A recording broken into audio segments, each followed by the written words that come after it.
Hello everyone and welcome to my channel. I am Amanda. The channel is Dr. Mommy Budgets, and also welcome to the fourth day of the 12 days of Christmas. Today I will be talking to you about my budget projection for week 3 for this month, December 2021. So that's what we will be doing today. So for those that are new here, welcome to my channel. And for those that are not new, welcome back. Here on this channel, we talk about anything related to money, budget, and finances. Any topics, whatever I feel I want to talk about. But just know that the majority of the topics are based on my personal experience, which is what I feel that each individual needs to do when they are talking or explaining or discussing finances. If you have not done it, or had that experience or that success, that failure, or whatever you want to call it, then I personally don't think that an individual should be talking about it. So that's where we are. So today we are going to go through my week 3 budget projection. And I am going to try and keep this video short and sweet, as I always do. But sometimes I run over because full budget projections typically are detailed discussions. So I'm going to try to keep this one short and sweet today. So here we are. I am going to project it up on the screen. You should see that display up on your screen right about now. All right, let's go through it.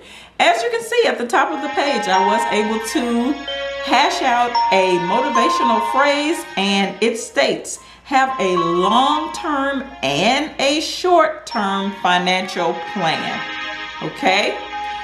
Very self-explanatory. You want to be able to have a plan for your finances where you're going to be able to sustain yourself when you're 60, 70, 80, 90, 100. And you also want to have a plan when you are trying to take care of immediate or short-term financial obligations. Just say something that's 6 months out, a year out, 2 or 3 years out. I could still consider those to be short-term plans. So you want to make sure you have 2 plans for your money. You need to be saving for both situations. And if that involves paying off debt, yes, paying off debt actually helps you to save for your long-term goal. So yeah, that's kind of what my motivational phrase is for today. Let's dive right in. Week 3 budget projection, December the 17th, 2021. We only have 2 more weeks left in this year. And also we only have 8 days until Christmas. So the first item that I'm projecting this week is going to be the mortgage for $268. Next, I have my homeowners association fee for $6.70. Then I have the debt monies coming in at $289. Next, the auto insurance for $54. Then we have life insurance for $21. Student loan, $100. Student college account, $25.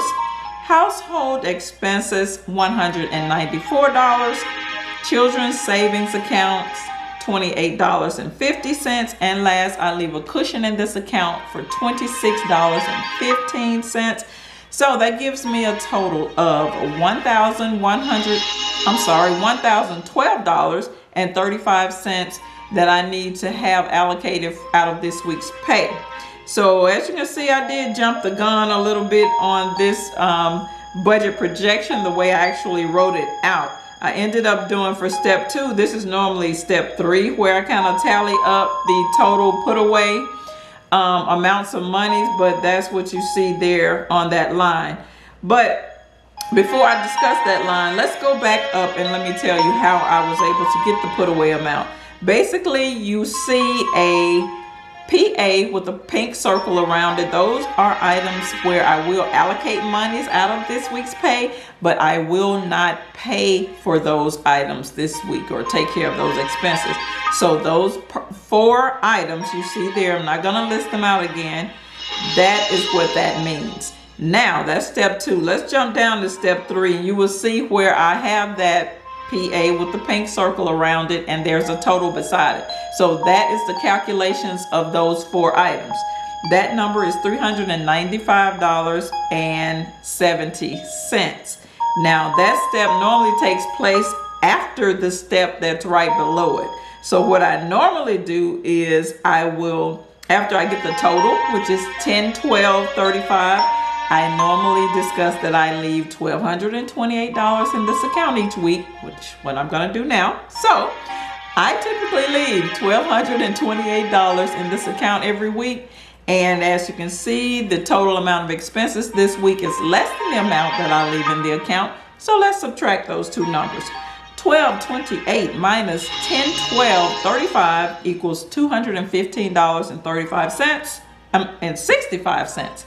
So that is the amount that I need to put away in the bill savings account right here on paper this week. So that's not going to be the very last thing I'm going to do with the money. This is just until we get through with my calculations. I like to write everything out in detail. So that's what that's about. So now that we've done that step, let's go back up. Step 4 is to put a purple triangle by any items that I am taking care of this week, meaning I will use this week's paycheck money to satisfy those items. So you see all of those items there as well. The one I want to focus on is the auto insurance. I will be paying my auto insurance this week. So let's look at line 4. I'm only going to allocate $54 out of this week's pay. However, if you go over, you see that there's a $213 charge. That is how much my insurance is per month. So I'm so glad it's down. I was able to find a new company, Liberty Mutual, and they lowered my insurance. I was paying, I did have 3 vehicles on my insurance, but now I have 2, but it was right at like $400 with the other company, but I only have 2 now, so it's down to $213. So the actual amount is $213. So if I subtract that projected amount of $54 from the total amount, that will equals $159 that I will need to pull out of the bill savings account this week to help me satisfy paying the auto insurance. So that's why you see that $159 there with the yellow line under it. I will need to pull that money out of the bill savings account right here on paper. So that's not going to be the actual amount I'm going to pull out. So that's step 3. Step 4 is to go back down and calculate the 2 numbers with the blue clouds around them because they do have a relationship. In this case, both numbers are numbers that I am going to have to put away, or both amounts are amounts I need to put away in the bill savings account this week. So if that is the case, that means we get to add those 2 numbers together. Let's do that. Look at the very next to the last line on the sheet. $395.70 plus the $215.65 equals $611.35 is the total amount that I need to put away in the bill savings account this week right here on paper. All right, so that's where we are right now. Now let's look at the very last line. As you can see, that $159 that I need for the auto insurance has a yellow line under it, as well as this total $611.35 that I need to put away. It also has a yellow line under it. That means those 2 numbers have a relationship. So we're going to have to either add or subtract those 2 numbers. Let's do that. Look at the very last line of the sheet. $611.35 minus the $159 equals $452.35. Now, those 2 numbers have 2 different actions. Remember, the $611.35 is the amount I need to put away in the bill savings account. The $159 is the amount I need to pull out of the bill savings account. So I had to subtract those 2 numbers. That's why.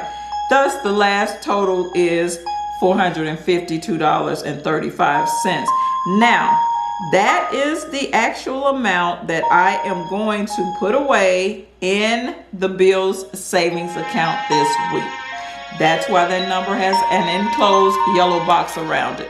So at the end of the day, when we get through tallying up, subtracting, adding, writing down all of these numbers on this page, I will be moving $452.35 from my checking part of this operation account to the savings part of the operation account. That means that's money I'm going to put away, and I will be able to pay expenses and debts on another week in the future with that money.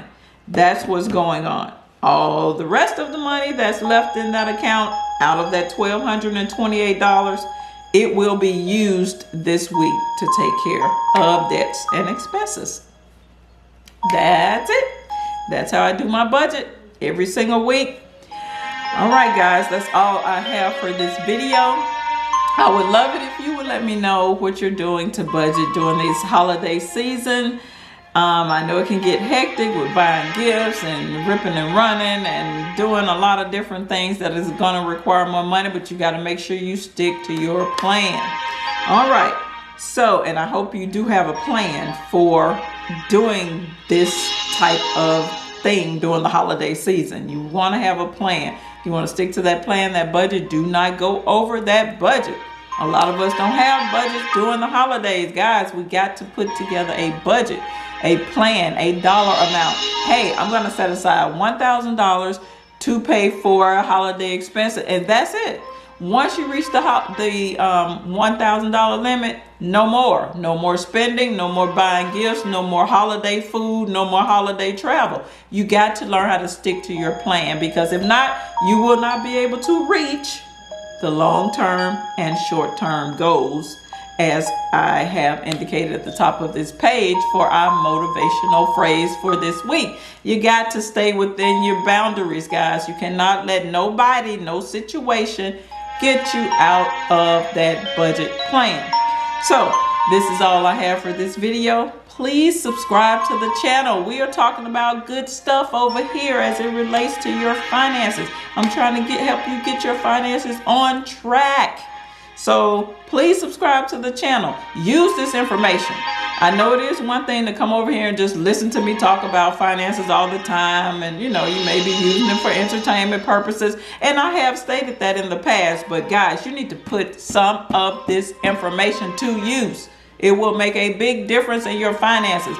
Believe me, because I use it every single week, and my finances have changed, turned around, gone in the positive direction, in the last 7 or 8 years. I am, doing what I need to do with my money. So that's all I have for this video. This is Dr. Mommy Budgets, where we dream big but start small around here. I will see you guys in the next video. Peace.